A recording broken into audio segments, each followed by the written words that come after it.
then I would suggest you go back and um, just go through the initial kind of. So we are doing the second chapter again because some few people asked to give us kind of a detailed summary of the second chapter and what is logotherapy. So what we'll do is we will go through that second chapter in detail today. Okay. Now, Viktor Frankl, the author of this book, Viktor is he was in a concentration camp. Concentration camp, if you are not familiar with, during the Second World War, or the cause of Second World War probably is, it started from Germany, and all this Nazi prosecution happened, and I think few millions of Jews were prosecuted and were killed. And Victor was one of those people who were captured. He was treated in the army concentration camp. So now, as a practice, the Jews, were pretty much most of them were killed, or 98% were killed, but few people they spared, and those are the people who they wanted them because of their skill set and what they could offer to other people. And because Victor was a psychiatrist and a doctor, and that is the reason why they felt some value. They less spared him, and that's how he survived. Okay, or he was there in the camp. There was no survive means he was not out and about. He couldn't do anything, but he was in the camp. Now that got him to look at the life. Okay, because you can see the death in front of you, and you don't know how you are going to react, or you will still be alive tomorrow or day after. And that's what got him to write this book about the search of meaning, because that's sometimes this intense adversity and intense kind of atrocities what you see around, you start to think about the life and why are we here, and what is the purpose of my life. And that's how it got him to write this book. Okay, well, after he escaped out of the camp. So now the second chapter is very, very important, where the author, he introduces the concept of logotherapy. Okay, now in this chapter, the basic concept of logotherapy, what because he's a doctor, he comes up with this kind of terminology, and we discuss about that as well. But what is logotherapy? And that is his therapeutic approach that emphasizes the search for meaning as a central human motivation. Okay, so that's what he talks about.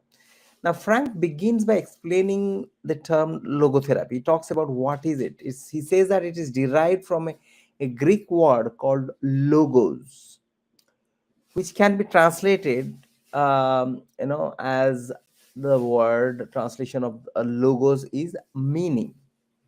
Now, he argues that primary human drive is not the pursuit of pleasure. Okay, and what was it that Sigmund Freud, or Freud? Okay, forgive me for the pronunciation, but Sigmund Freud is you know kind of a very famous, I think, English psychologist. And he coined the concept of human beings are the pleasure seeking animals, or you stay away from pain. Okay, pleasure seeking, or you are kind of trying to avoid the pain. That Freud's the suggested approach was something which Victor is saying he doesn't agree with that. He says that it's not for the pleasure human beings are after; it's the pursuit of pleasure. Okay, sorry, the primary drive is not the pursuit of pleasure.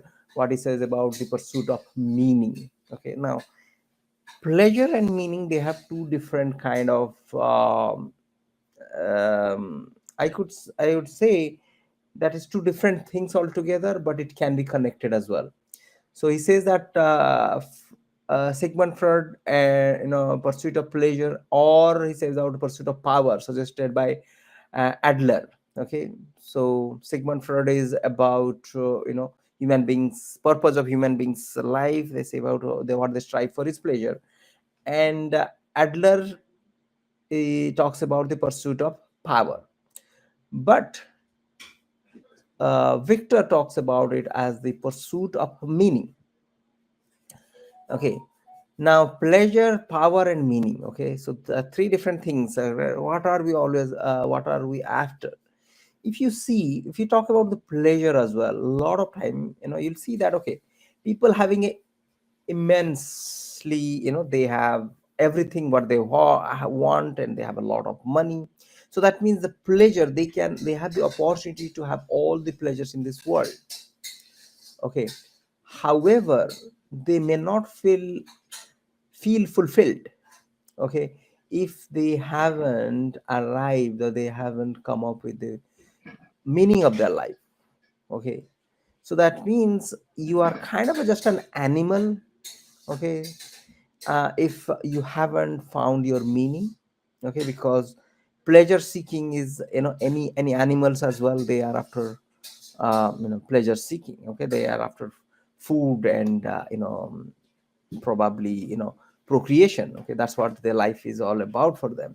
But human beings, as most advanced creation, if we are kind of looking for that thing, probably I think we that's an animalistic approach. Okay, so, and pursuit of power, I think Adler's concept is that makes sense, but I think that made sense before.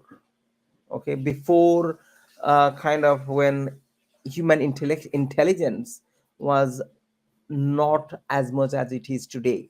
Okay, it was all power based. Again, it's an animalistic approach. Let's say, for example, the lion or the tiger, they are the most powerful predators.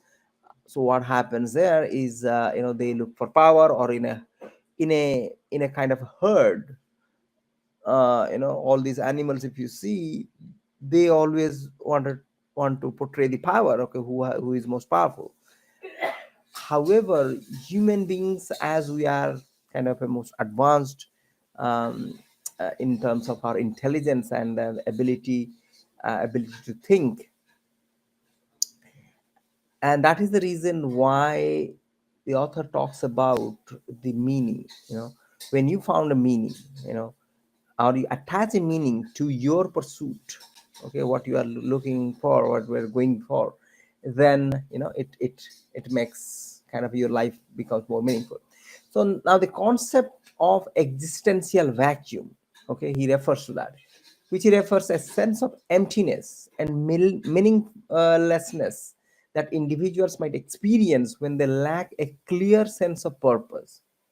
That is absolutely true. Okay, you can also vouch for it. You can also realize that yourself as well. When you do not have a goal in life, when you do not know what you are striving for, life becomes meaningless, because it becomes so monotonous, so kind of routine, that you don't like it.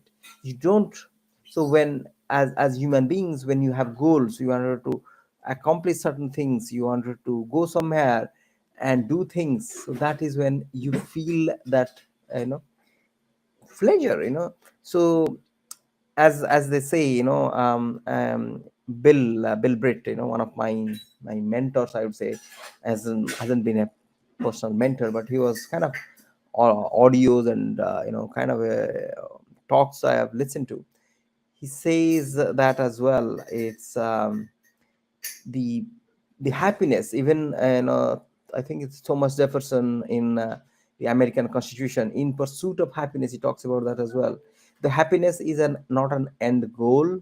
Happiness is in pursuit, when you are carrying a purpose, and when you are we are engaged in the process. Okay, that is when the transformation happens, and you find a purpose, you become a better yourself. Okay, that is what the American Constitution also talks about, that the right of liberty and pursuit of happiness. So that's what, as well, the book is all about. It's not about the happiness is is finding the purpose in your life.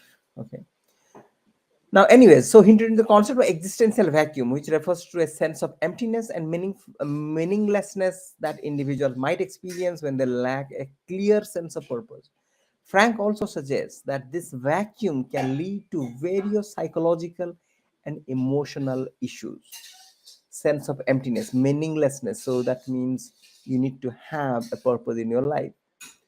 Frank also discusses three main sources of meaning that individuals can find in their lives. Very, very important. What are the three? So that means if you are looking for meaning, you haven't found a meaning. It talks about main sources of meanings. Okay. And what are those? The first is creative values. It talks about these involve activities that allow individuals to express their creativity and contribute something meaningful to the world, such as through artistic or intellectual endeavors. Okay. Now, creative values. Now, if you see the entire industry of creativity, or social media creators, if you see, that evolved or came out of this human desire that they want to contribute to the society, to the world in such a way, in a certain way. Okay. So they want to be creative, they to express their creativity. So that means if you see all those Facebook posts, all those YouTube posts, and people dancing, and somebody is baking a cake, and somebody is teaching someone something, what are these? That is something which is inherent within us, with the human beings, to portray to this world, to show to this world, something. It, for other people, it may be meaningless thing, why these guys are dancing on, on an Instagram video. But if you see, that is it, deep within all of us, individuals, human beings, we have that desire, to show, to give something to the society. Okay. And for few people they appreciate it, few people may not appreciate it, but what all it boils down to is our desire to contribute to the society or to the world. Now, experiential values, these are derived from experiences the world around us. Okay, these are derived from experiencing the world around us, appreciating the nature, art, beauty, and finding joy in simple pleasure. That's called experiential. You are experiencing these values, experiential values. So we discuss about creative values when you show to others. Experiential values when you appreciate, you experience the world around us. Okay, the nature. Okay, when you are with nature, sometimes you feel really happy. Okay, you feel so calm. Okay, what is that called? It's called appreciating the nature. Or you admire a piece of a piece of art. Okay, or someone's work, and someone did something. And I was watching a post somebody posted on an Instagram. Okay, this guy, with prosthetic limbs, like doesn't have, his legs are amputated, and he climbed Mount Everest. Okay, and there are so many kind of likes and shares of that post. And if you see that, it's very, very much, you admire that. Okay, as a human being, what kind of feat we can accomplish. Okay, what can we achieve if we set our mind on. Okay, so that means why it became viral, or why so many people share, and like, because they got inspired. Okay, by someone climbing up the world's tallest mountain, just with artificial or prosthetic limbs. Okay, so that is called experiential values, is when you appreciate the nature. So that means you appreciate you know, the creation and art and beauty. That means you appreciate other people's work, not the nature. Nature is already, nature is the, you know, greatest creation, you know, it has created, but other human beings creation. Okay, so that means when you look at a beautiful bird, you appreciate that, you feel happy about it, your within. But also appreciating somebody, you know, just painting a picture, and you know, beautiful picture, or or a sculpture, and you appreciate that. Okay, now attitude attitudinal attitudinal values, what does that mean? Now these involve choosing one's attitude towards unavoidable suffering and challenges. Attitude towards unavoidable suffering. Frank emphasizes that even in the face of suffering, individuals can find meaning by adopting a positive and resilient attitude. That's called attitudinal values. Okay, choosing one's attitude towards. So that means what your attitude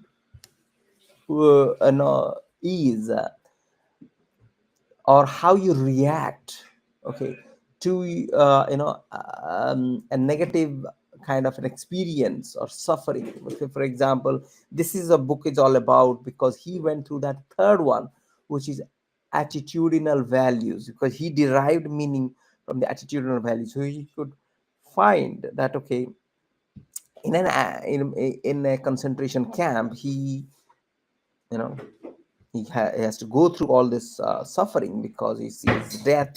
He ill treatment, and he doesn't know when he will be killed. But in spite of all, he has to find value, or he also says that those people who found some value, that means how they want to react to that situation. It's not easy, but that's the kind of shift of mind, thought process. And when he changes the attitudinal values, then people few people, they found a purpose, just like Frank did. And Frank further elaborated the concept of suffering, explaining that even the most extreme forms of suffering can be transformed into something meaningful when individuals find purpose in it. Now, he shares examples from his experience in the concentration camps, where he observed that those who could find meaning in their suffering were more likely to survive and maintain their mental well being. So, that means, in spite of all the hardships, no one can stop you to dream positive, to think positive, to have a positive outlook. Okay, because that is all, you know, in within you. So that means you can do that. Nobody can um, have an influence on your mind until you have. Okay, so in summary, the second chapter, if you see logotherapy, talks about that. The book introduces a core principle of logotherapy. It emphasizes the pursuit of meaning as a fundamental human motivation. Frank also discusses the sources of meanings. There are three sources we discussed about that: creative values, experiential values, and attitudinal values. Okay, three, and highlights the transformative power of finding purpose even in the midst of suffering. And this chapter sets the stage for the rest of the book's exploration of how individuals can find meaning in various aspects of life. Alrighty. So with that, we are done. Hope the chapter made some values, but it is extremely important chapter. Chapter two, we discussed about it earlier. Few people asked about chapter two again, but what is logotherapy? Now you understand that what is logo. Logo is a Greek name, mean it the and which has, it is translation. If you translate it into English, it's called meaning. So that means logotherapy is therapy. That means you get better when you find meaning in your life. And three sources of meaning talks about creative values, creative about experiential values, and third is attitudinal values. Okay, so let's with that in mind, with that you are clear in your head that what gives you pleasure. So create things, whatever you are good at, whatever you think you can contribute, because that is God gifted. So you have something which may not be there, or may not be as abundantly there in all the people. All of us are unique. So when you identify that, and you are become creative, and you give it back to the world, you feel happy about it. That's called creative values. So that is the reason why, if you see people who are already successful in as you know maybe as an entrepreneur, someone is hugely successful, someone is an artist who is successful. So if you go and ask Jeff Bezos, who found Amazon, that why you still involved in Amazon's kind of a decision making or shaping Amazon, you would say that, okay, in pursuit of happiness, and the happiness is the meaning. That means they are finding again the meaning. That means they are finding meaning on what? Creative values, what they can contribute to this world, and are thinking creatively. Second is experiential values. You can be very happy as well by appreciating the nature. That means you are just going around the world, seeing the different places. You can appreciate that, you can be happy about it as well. A lot of people get happiness around that, traveling. And meaning of all the human creation as well, looking at magnificent work of, let's say, art. Or if you go to, let's say, Rome, and or Greece, and you see these gigantic structures of you know classic work by the Romans, or by the Greek, and you feel like, wow. So you are awe-stricken, and that is due to the fact that human beings, you get values and you get meaning from experiences, that you are experiencing the experiential. Okay. uh, and also experiential also talks about the simple pleasure as well. So experiential, you experience pleasure. So you watch a movie and you feel good about it. So that's the experiential values get out of. And the third thing is attitudinal values. Is when you decide how you react to a situation. That means you are forced into a situation where you can may not have the creative values to show, or you cannot experience, your experience has been bad. But attitude, your attitude is, okay, I will find positive, I have this authority in my own mind to think positively, so nobody can stop me.